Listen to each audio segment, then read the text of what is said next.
កាសែតថៃដែលមានឈ្មោះថា Thai Inquirer បានចុះផ្សាយព័ត៌មានរបស់ខ្លួននៅថ្ងៃទី1 ខែ 11 ឆ្នាំ 2025 នេះថាថៃបានរឹបអូសទឹកប្រាក់ចំនួន350លានបាតក្នុងអំពើឆបោកតាមអនឡាញពាក់ព័ន្ធនឹងលោកលីយ៉ុងផាត់នេះគឺជាព័ត៌មានមួយដ៏កក្រើកដែលកំពុងតែមានការចាប់អារម្មណ៍ពីសំណាក់អ្នកតាមដានព័ត៌មាននៅក្នុងបណ្ដាប្រទេសនិងក្រៅប្រទេសនៅជុំវិញពិភពលោកបាទប្រិយមិត្តខ្ញុំនឹងធ្វើព័ត៌មានលម្អិតរឿងនេះជូនប្រិយមិត្តទាំងអស់គ្នាការិយាល័យប្រឆាំងការលាងលុយកខ្វក់ AMLO បានប្រកាសនៅថ្ងៃទី31 ខែតុលាថាខ្លួនបានបញ្ជាឲ្យរឹបអូសនិងបង្កក់ទ្រព្យសម្បត្តិដែលមានតាក់ទងទៅនឹងលោកលីយ៉ុងផាត់មានតម្លៃប្រមាណ350លានបាតឬប្រមាណស្មើនឹង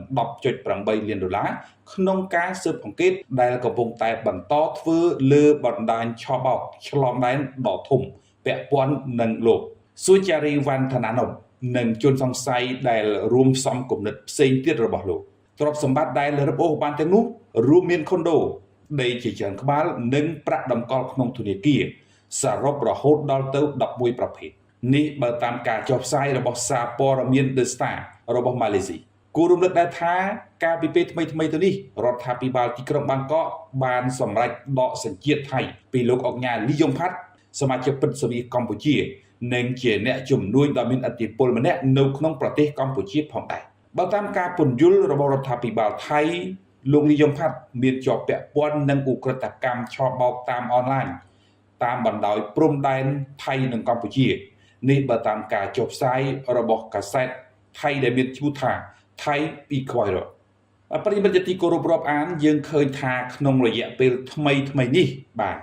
អ្នកដែលកំពុងតែមានប្រជាប្រិយភាពនិងមុខមាត់ខ្លាំងនៅកម្ពុជាមានចំនួន2នាក់ហើយដែលត្រូវបានបណ្ដាប្រទេសផ្សេងតម្កល់ទ្រព្យសម្បត្តិក៏ដូចជាបង្កក់ទ្រព្យសម្បត្តិដែលជាប់ពាក់ព័ន្ធនឹងឧក្រិដ្ឋកម្មឆបោកតាមប្រព័ន្ធអនឡាញឬក៏ប្រព័ន្ធបច្ចេកវិទ្យានេះឯងកាលពីពេលថ្មីនេះផងដែរប្រទេសអាមេរិកអង់គ្លេសនិងសិង្ហបុរីក៏បានបង្កក់ទ្រព្យសម្បត្តិរបស់លោកអុកញ៉ាជេនស៊ី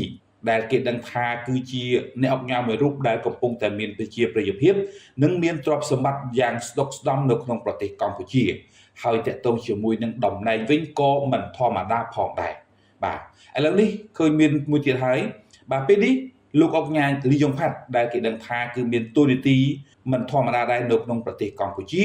ក៏ត្រូវបានប្រទេសថៃបង្កក់ទ្រព្យសម្បត្តិរួមមានទាំងអស់11ប្រភេទបាទដែលទឹកប្រាក់សរុបរហូតដល់ទៅ350លានបាតឬស្មើនឹងប្រមាណ 10.8 លានដុល្លារឯណោះបាទនេះគឺជារឿងថ្មីដែលកំពុងតែទទួលបានការចាប់អារម្មណ៍ក៏ដូចជាកំពុងតែមានអ្នកតាមដានខ្លាំងនៅលើបណ្ដាញសង្គមនាពេលបច្ចុប្បន្ននេះ